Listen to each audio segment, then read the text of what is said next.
Hello there, welcome back. We're going to continue section 11.1 today, talking about chi-squared goodness of fit tests. Here we go. So we learned about the chi-squared statistic last time. Now we're going to look at how to use that statistic to carry out a significance test. So the GOF, or goodness of fit test, uses some approximations that become more accurate when you have more observations. So the rule of thumb that we use is that all expected counts should be at least 5. This is called the large sample size condition. And this condition takes the place of the normal condition like we have for the ZNT procedures. So to use this test, the chi-square goodness of fit test, you have to check the random condition and the independent condition, and then instead of the normal condition, we have the large sample size condition. So the conditions for a chi-squared goodness of fit test are random, either random sample or randomized experiment, large sample size, all expected counts are at least 5, and independent. So again, for the independent condition, individual observations are independent. And if you are sampling without replacement, you do need to check the 10% condition. That is that the population is at least 10 times as large as the sample. All right. So putting everything we learned together, this is a new inference method called the chi-squared goodness of fit test. So we've got our conditions, random, large sample size, and independent. So then to determine whether a categorical variable has a specified distribution, expressed as the proportion of individuals falling into each possible category, you perform a test of the following null hypothesis: that the specified distribution of the categorical variable is correct. The alternative is that that specified distribution of the categorical variable is not correct. You can also write these hypotheses symbolically instead if you'd rather, so you could actually list the proportions for each category. And then your alternative is that at least one of those PIs is incorrect. And if you do it this way, you have to make sure you define what P means or what PI means.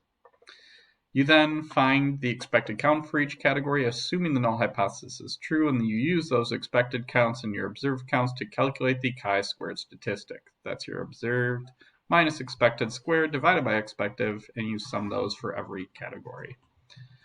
The p-value is then the area to the right of chi-squared under the density curve of the chi-squared distribution with k minus 1 degrees of freedom.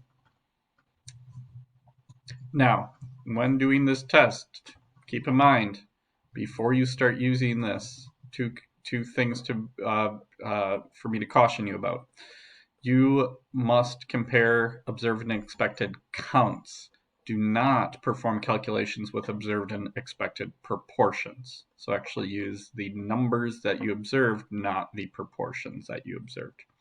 And then also when you're checking the large sample size, make sure you're examining the expected counts and not the observed counts. Okay, expected counts have to be all at least 5.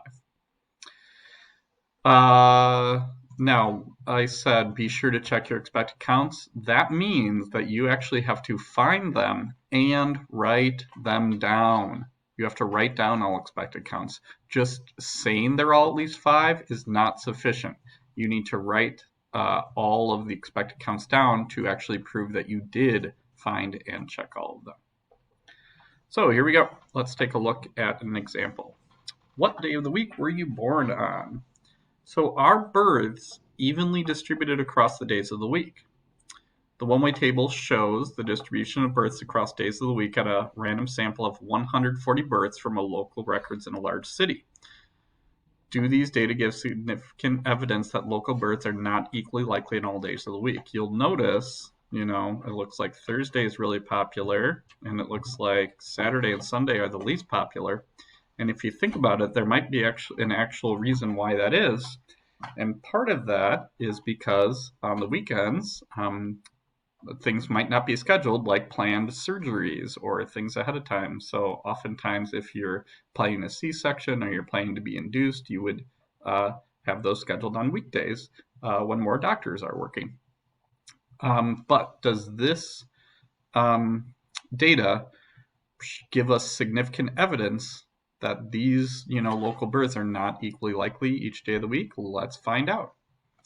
So we perform a test, and we're going to do a null hypothesis that the actual births for the entire population in this large city are equally distributed across days of the week.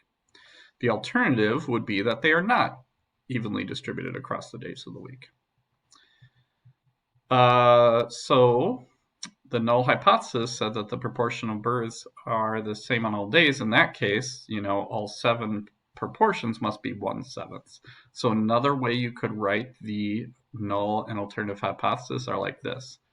Proportion of Sunday equals proportion of Monday equals proportion of Tuesday, and so on, are all equal to 1/7. And then your alternative is that at least one of those is not 1/7.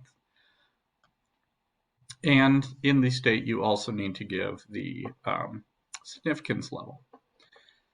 All right, next on to our plan. So first, the name of the test we're going to do is called a chi-squared goodness of fit test. And then the conditions we check are random, large sample size, and independent. So it does say the data come from a random sample of local births. Large sample size. Now, here's where we need to calculate the expected counts. So I should not check to make sure all of these are at least 5. What I need to do is I need to, for each day of the week, do 1/7 of the total. So 1/7 times 140 is 20, and so my expected counts are going to be 20 for each day of the week. And since 20 is bigger than 5, this condition is met. And then independent. So individual births in the random sample should be independent, assuming that we didn't, select twins, in which case they'd be born on the same day. And we do need to check the 10% condition. In a large area, yeah, we can assume that there were more than 1,400 births. That's definitely the case.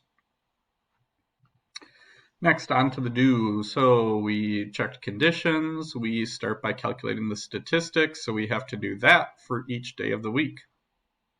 So you can see here, observed minus expected squared over expected, plus observed minus expected squared over expected, and so on and so on and so on for each day of the week. Add those all up, and you get 7.60. You then find the area to the right of that, a chi-squared distribution with degrees of freedom equal to number of categories minus 1. Since there are 7 days of the week, 7 minus 1 is 6. So the area to the right of that for chi-squared distribution, degrees of freedom, 6. And you can use either table C. Using table C, you would the p-value would be greater than 0.25 is what you'd find.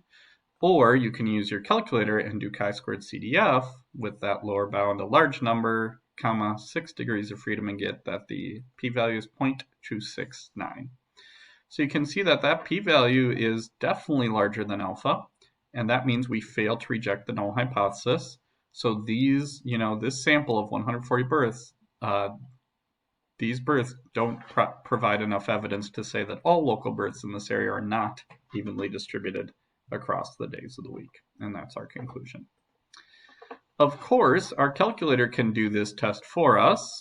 And to do that, we're going to take our calculator here, and I'm going to go stat, edit, and in list 1, I'm going to type the observed counts, and in list 2, I'm going to type the expected counts. Notice I didn't type a proportion in either of these. I didn't do 1/7 all the way down. I didn't do 13/140ths here. It's the observed counts and the expected counts, not proportions.